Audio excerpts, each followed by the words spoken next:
This is the beginning of a journey, a 1,000-kilometre trek down a chasm dividing Pakistan and India. Two countries now staring into the nuclear abyss.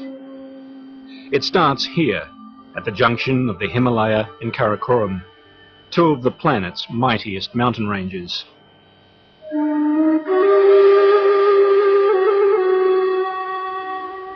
We pass K2, the world's second highest peak, on our way to a battlefield like no other on Earth.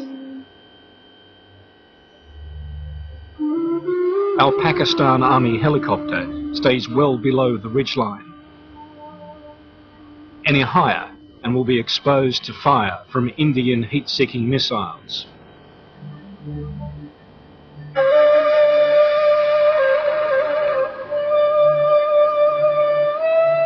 Climbing to 19,000 feet, we approach our destination, Siachen Glacier.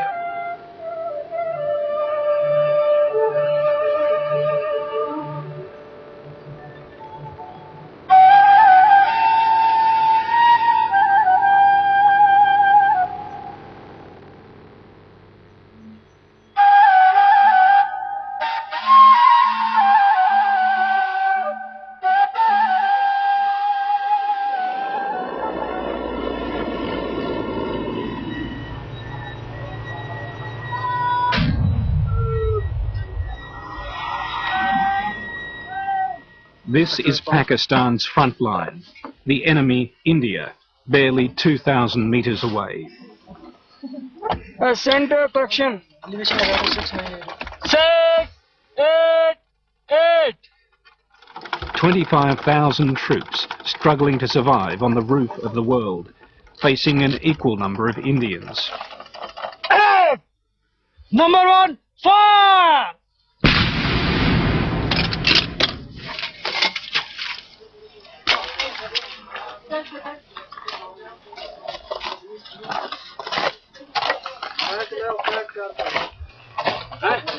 It's a world deprived of oxygen, where the simplest movements require huge effort. It's also a graveyard that's claimed 3,000 lives. The number one killer up here is weather and the altitude. In winter, the temperatures get down to -40. Entire patrols have been swept away by avalanches or disappeared into crevices. Others have been felled by the lack of oxygen at this high altitude. Battle casualties due to Indian fire account for a mere 5% of all Pakistan casualties.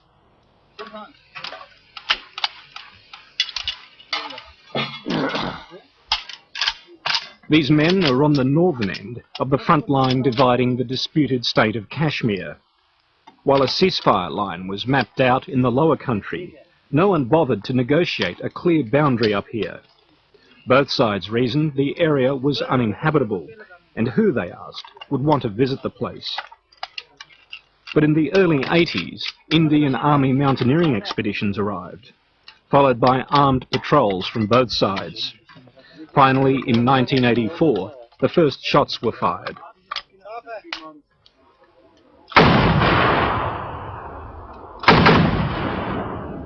The Indians hold the high ground, but pay dearly for their advantage. Every day, 2 of their soldiers are killed or incapacitated by the cold and higher altitude.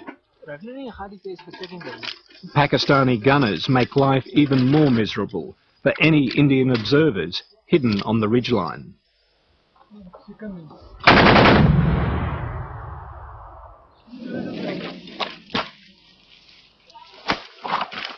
Muslim Pakistan was created after the 1947 split with Hindu-dominated India.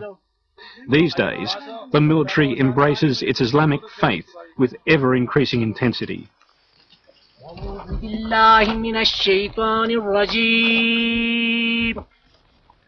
بسم الله الرحمن الرحيم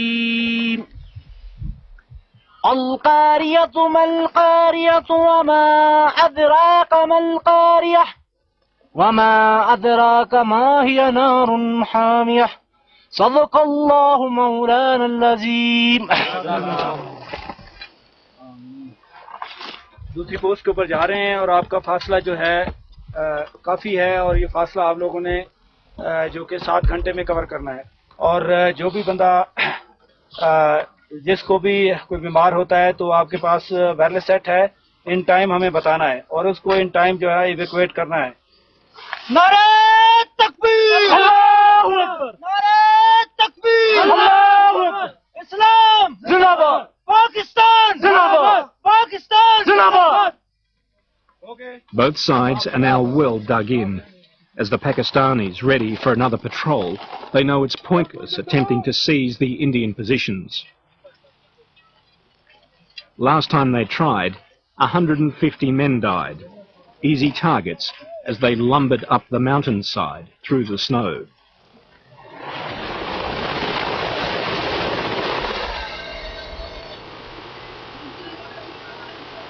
The brief summer is known as the campaigning season, when both sides do most of the fighting and moving of vital supplies.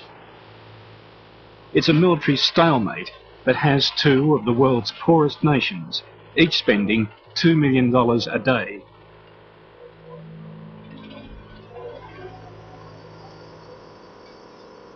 By the time each piece of humble roti or bread reaches the mouths of the hungry soldiers, it has cost $20. Oh, very tasty.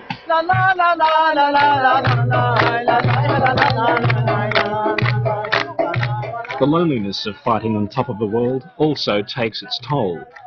Some embrace their faith with a passion. Others go mad, struck down by what's called Siachen Syndrome, brought on by the altitude, stress, and the reality of killing the only other humans they may see in 3 long months up here.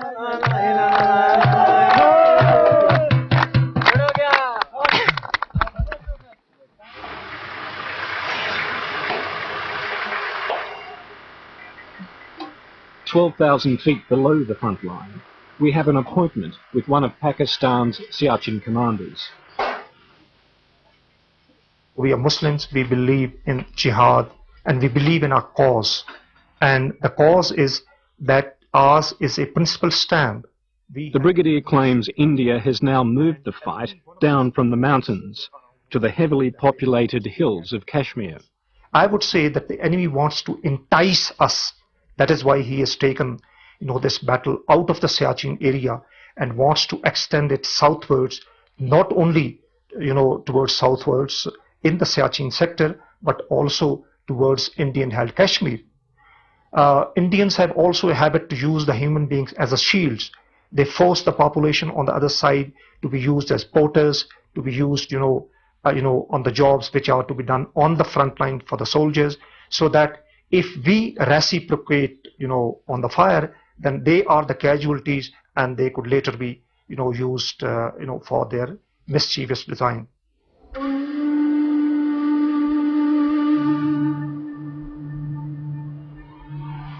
Of course, the Indians say exactly the same things about the Pakistanis. And as we head south, down towards the warmer climes of Kashmir, it becomes apparent that the propaganda campaign is every bit as fierce as the shooting war.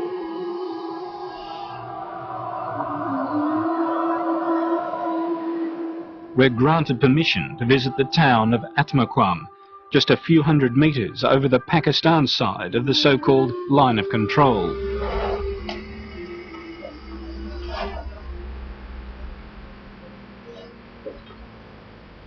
The only access, a 4-hour drive over a mountain pass, a track with a sheer 2,000-foot drop over the side.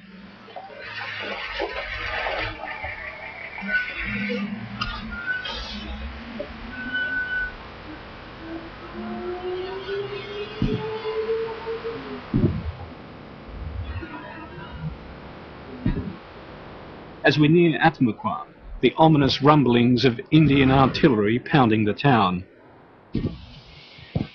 Stray shells from the Indian guns trigger fires on the pine-clad slopes. We're ordered back behind a hill for our own safety, yet still in full view of Indian troops hidden on the next ridge. There is a small town which is named as Athamuqam, and presently they are firing upon the civilians and civil houses, colleges. There is a degree college. They have destroyed that. And have you heard the noise of that? Yes. What was it? What was that? That was an artillery shell. 105 Indian field gun. As the Pakistanis sit in their trenches, more than 300 rounds of artillery and mortar fire fall on the town. An experience made all the more disconcerting by reports that last May, India tested a nuclear artillery shell. It's not something that bears thinking about, that anyone really wants to think about, is it? A nuclear war? Yes, we should not consider it a nuclear war. But if they open up with nuclear weapons, we have equipment to face it. We have mosques, we have bunkers, and our troops are well dug in. Hello. As the firing dies down, the local commander emerges from a bunker, offering to show us around town.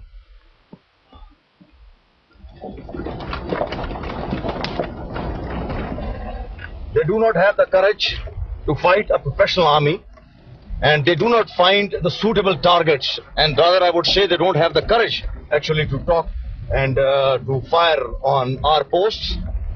And that's why, in total frustration, they target the civil population just to create a state of insecurity and harassment in the area. That is the reason. But again, as we approach Athamuqam, the Indians resume firing.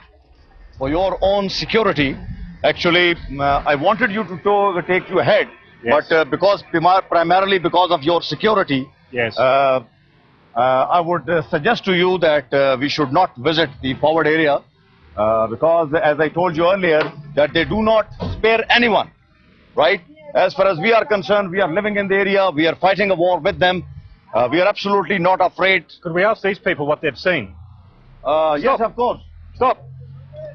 Running the gauntlet, a desperate group of villagers have escaped to search for food and medicine for their besieged families. Yes, sir. Yes, sir. Yes. What's happening there now? You've just come from...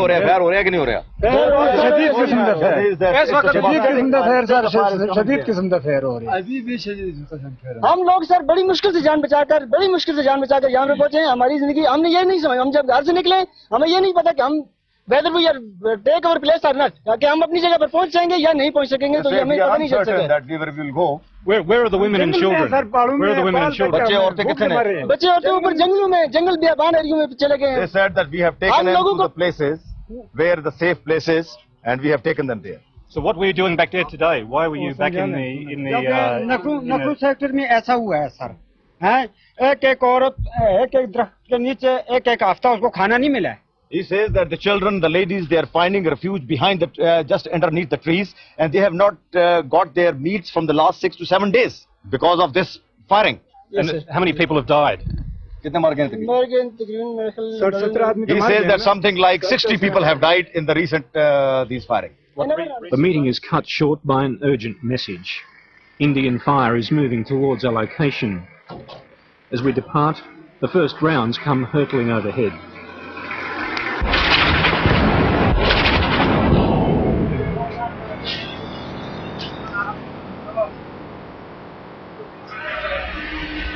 It's coming towards us now. Yes.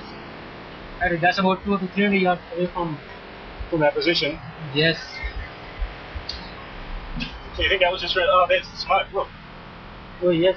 Just say, respect where we were. Yes. I need to leave now. Oh. This is airburst artillery, shells designed to explode just above the ground, spraying deadly metal fragments over 200 metres. Whoa! It's on the road. Yes. It's stopping. Okay. Yes. Please, निकालो.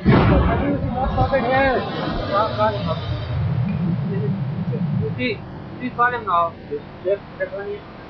Please get inside. Please get inside. Let's leave this area now.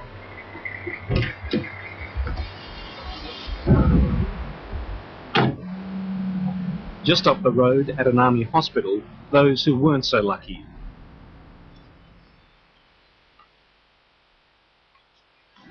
Basically, this is an agricultural area, and either they are busy in their bazaars, doing their normal businesses, or they are cultivating something in the fields.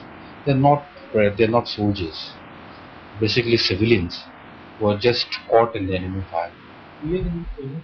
For the villagers, there's always been an element of danger to living on the line of control. Before 1990, there was the odd rifle shot. After Muslim Kashmiri separatists started their campaign against India, the occasional artillery shell. But since the nuclear tests in May, life has become a living hell, with tens of thousands of shells fired by both sides.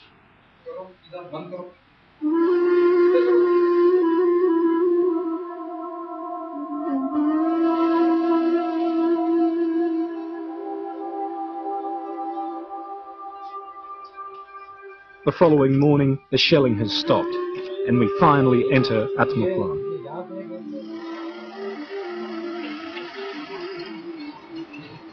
This once thriving community of 4,000 people is all but deserted.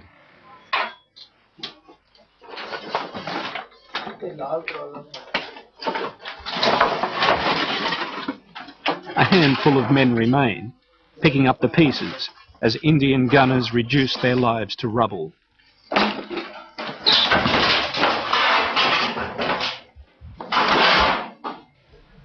What's happened here? A key target yesterday, the officers of a local political group, flying flags of support for the Kashmiri militants just over the border. India claims the guerrillas are armed and trained by Pakistan. Yes. They are firing at this place, right. And this is the one incident which hit directly.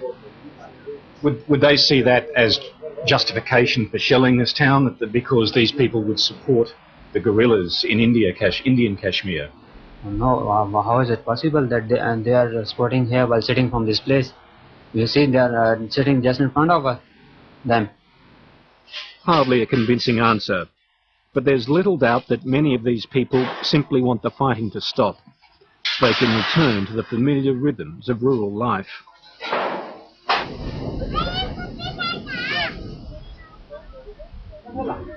Safely out of range of the guns, refugee camps are taking on an air of permanence.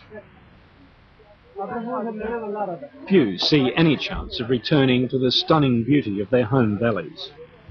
I am here from 1990 October because the Kashmiri people start their jihad with the Indian army for freedom, and the Indian army start to kill our innocent youths, and they start to gang rape with the women, and they burned our houses. Camp leader Raja Ishaq Khan has met dozens of diplomats, aid workers and journalists. He's pessimistic about the future, and like so many here, scarred by the past. He recounts his own personal nightmare, having to smother a 3-year-old child as he fled Indian Kashmir. We crossed 12,000 highest mountain in 5 days. We was 1,400 people. We killed a 3-year-old baby in the way because we are crossing. The Indian army was the nearest hour in the way, and baby start to weep, and we closed their boat only for 3 minutes. And when we started 200 yards behind the army, we see he was died.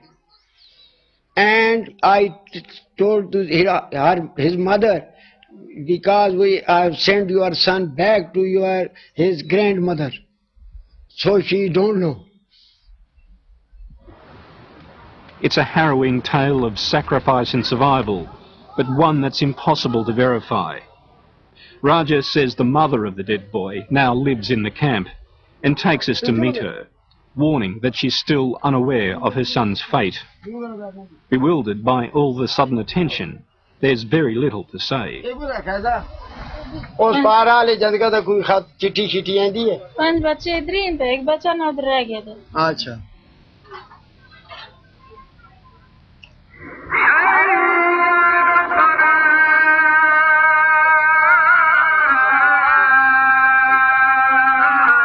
Next stop on our trek south, Islamabad, the capital of a nation now desperately racing to mount nuclear warheads on missiles.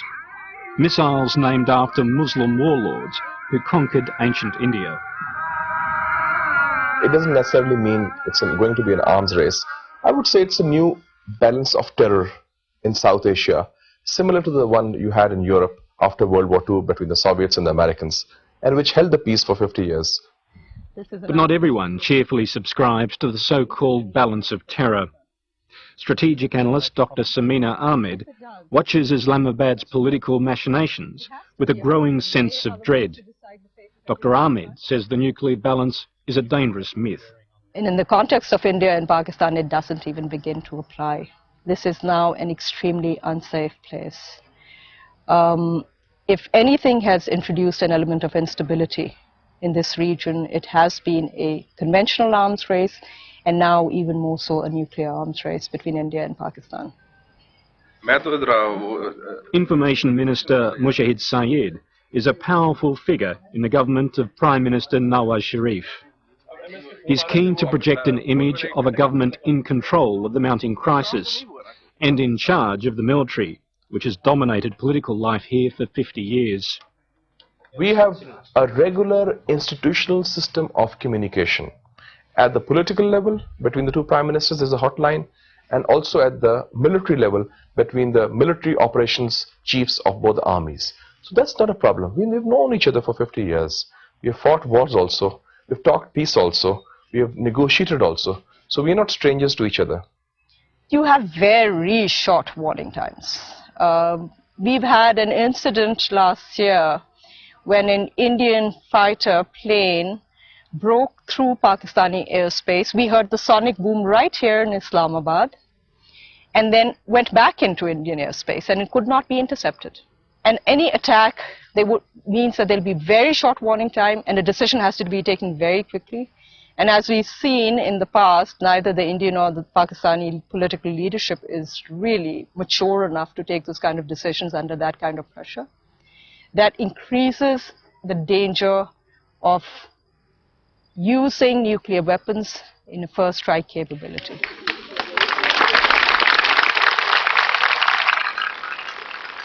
And so to our final destination, the only Pakistan-India border crossing still open, at Wagah in the Punjab.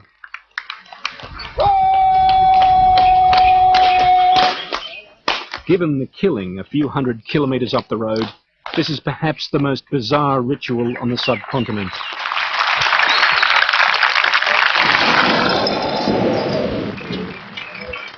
Every day at sunset, the opposing armies engage in a kind of parade ground test match, complete with spectators.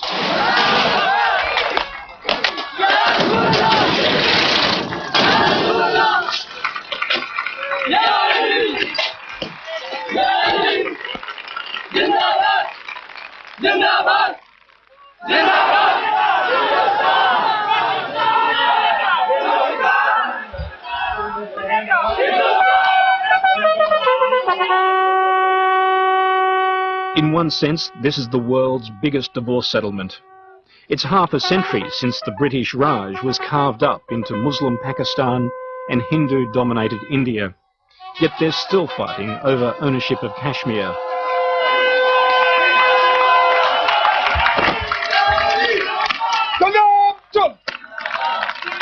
And like a divorced couple, when the formalities are over, there may be a tingling sense of nostalgia.